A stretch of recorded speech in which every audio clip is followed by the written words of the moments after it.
বিসমিল্লাহির রহমানির রহিম। আসসালামু আলাইকুম প্রিয় ভিউয়ার্স, আশা করি মহান আল্লাহর রহমতে যে যেখানে আছেন ভালো আছেন, সুস্থ আছেন। সবার সুস্থতা কামনা করে আরও একটি বন্ধন বান, খুব পাওয়ারফুল একটি বন্ধন গণ্ডি নিয়ে আসছি। এটা গুপ্তধনের কাজে ব্যবহার করতে পারবেন, জিনের কাজে ব্যবহার করতে পারবেন, অল এভরিথিং, যে কোনো ধরনের বন্ধনে এটা ব্যবহার করতে পারবেন। তবে সবচাইতে সর্বশ্রেষ্ঠ কাজ হলে গুপ্তধনে পাতাল গণ্ডি, যেটাকে বলে মালটা উঠানোর জন্য পাতালে চলে যায়, সেই পাতাল গণ্ডিটা এই গণ্ডিটিকে দিতে পারবেন। যেরকম গঙ্গা গণ্ডি, লক্ষ্মী গণ্ডি দিয়ে পাতাল গণ্ডি দেয়, আর এই গণ্ডিটাও সেই পাতাল গণ্ডি দেওয়ার জন্য ব্যবহার করতে হয়। এটা পাতাল গণ্ডি দেওয়ার জন্য খুবই পাওয়ারফুল একটা গণ্ডি। তাই সবার কাছে অনুরোধ থাকবে, ছোট বড় স্কিপ করে না দেখে সম্পূর্ণ ভিডিওটা দেখার জন্য অনুরোধ রইল। আর অবশ্যই চ্যানেলটি সাবস্ক্রাইব করবেন। আপনারা সঙ্গে থাকলে ভালো ভালো ভিডিও দেওয়ার চেষ্টা করব ইনশাআল্লাহ।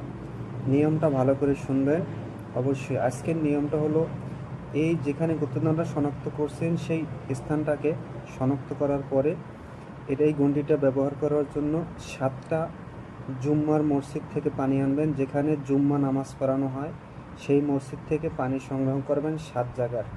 সেখানে যদি পুকুর না থাকে অবশ্যই টিউবওয়েলের অথবা যেখানে উজু করে সেখান থেকে পানি সংগ্রহ করলেও হবে। এরকম 7 জায়গার পানি সংগ্রহ করে এই মন্ত্র 3বার করে 3টি ফু দিয়ে সেখানে ছিটিয়ে দেন। তবে অবশ্যই এই গণ্ডিটা চালাতে হলে 1 সপ্তাহ আগের থেকে নিরামিষ খেতে হবে এবং 1 সপ্তাহ পর্যন্ত প্রতিদিন 11 টাকা অথবা 21 টাকা দান সদকা দিতে হবে। তাহলেই গণ্ডিটা খুব কাজে আসবে। আপনি মসজিদে দেন, মন্দিরে দেন অথবা অসহায় মানুষের দেন, দিতে হবে নিঃস্বার্থে। তাহলেই গণ্ডিটা কিন্তু কাজে আসবে, অনর্থক কিন্তু কাজে আসবে না। মনে রাখবেন, নিয়ম ভালো করে মানলে আপনি গুপ্তধনের কাজ করতে পারবেন ইনশাআল্লাহ।